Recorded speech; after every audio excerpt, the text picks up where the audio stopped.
Hello guys, welcome to my channel. This is Shobha. In this class, I'm going to explain you about accounting vouchers. So a voucher is a basic recording document.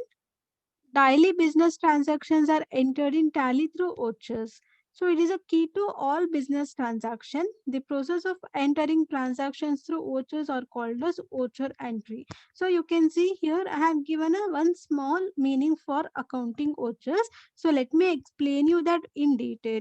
So daily business transactions is nothing about, it may be any expenses you do or any incomes you receive or any banking transactions you do in your daily business. So those transactions are taken and the transactions are entered through vouchers in Tally.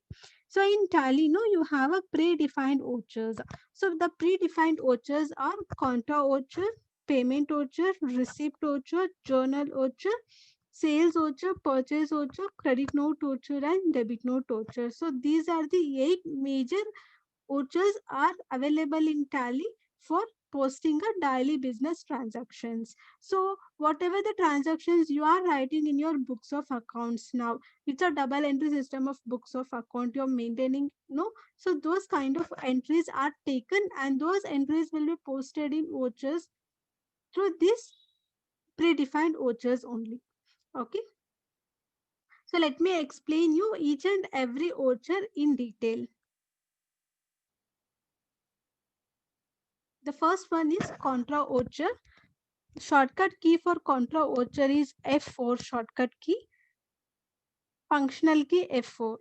So in this contra voucher, all banking transactions like depositing a money into a bank, withdrawing money from the bank, or fund transfers from one bank to another bank. So in a business, no, we do deposit some amounts into a bank, and we also withdraw some money, and we also transfer funds from one bank to another bank also. So like these entries and all, it is available in a daily transaction. Okay, so when these entries are occurred, so these entries will be taken under contra voucher itself. So you can also use a shortcut key F4 to open your contra voucher. So the next one is payment voucher. So payment voucher, the shortcut key is F5 here.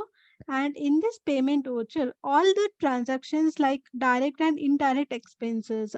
It may be like say direct expenses and indirect expenses may be like paid wages or paid electricity bill, paid rent, paid salary, paid interest, paid insurance. So like this, whatever you pay, no, so whatever you pay, it is called as expenses for you, and it may be a direct expenses or it may be a indirect expenses. So those expenses related transactions will be taken under payment voucher. And you also pay any amount to any person, even the transaction also will be taken under payment voucher. And purchase of fixed assets, so any assets you're going to purchase, even that kind of entries also will be taken under payment voucher itself. The next one is receipt voucher. Shortcut key for receipt voucher is F6, functional key F6. So in this receipt voucher, you may receive any income. It may be any direct income or indirect income you receive. Say like for example, it may be a commission received, or it may be interest received, or it may be discount received. So these kind of entries, okay. So these kind of entries will be taken under a receipt voucher, and amount received from any person also will be taken under a receipt voucher itself. And sale of fixed assets will be taken under a receipt voucher. Sale of fixed assets, so whatever the assets you sell, no, so those kind of entries like assets sold as entries also will be taken under receipt voucher itself. So the next one is journal voucher. So in this journal voucher, adjust like all adjustment entries. So adjustment entries are nothing about like depreciation on assets or appreciation on assets will be taken here. Okay, the shortcut key we use for journal voucher is F7. So if there is any depreciation on assets, so that entry will be taken under a journal voucher.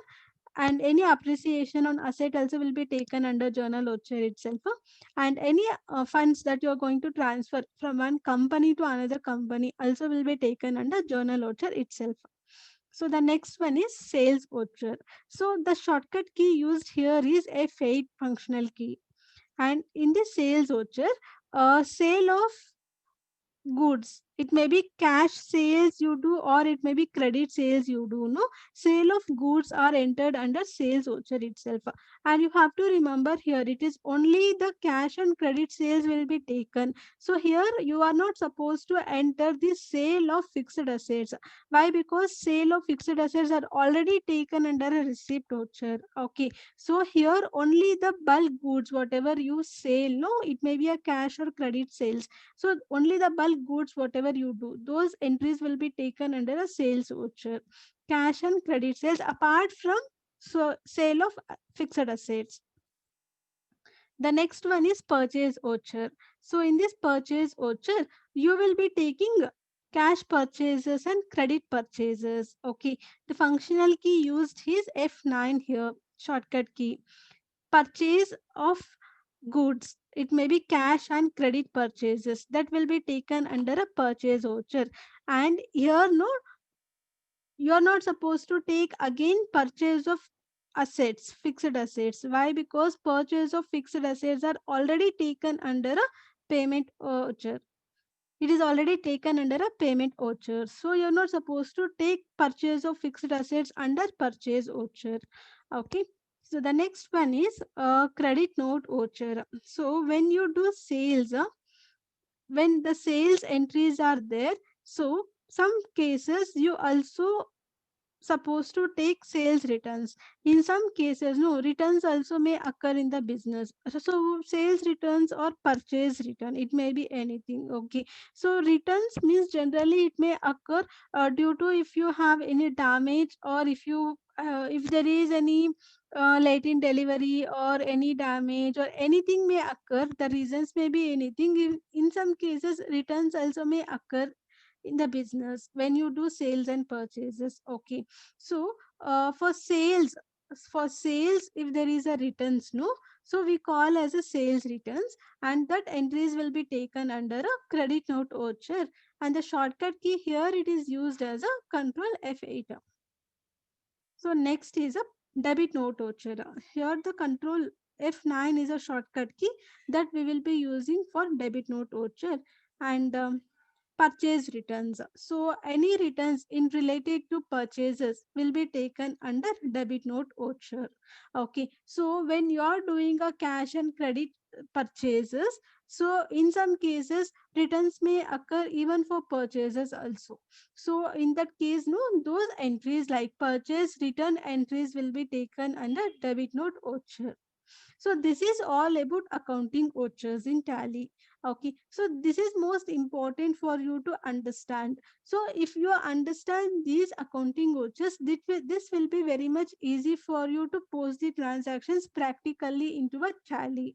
Okay, so in my next video, I'm going to explain you how to post the entries practically into Tally based on these vouchers.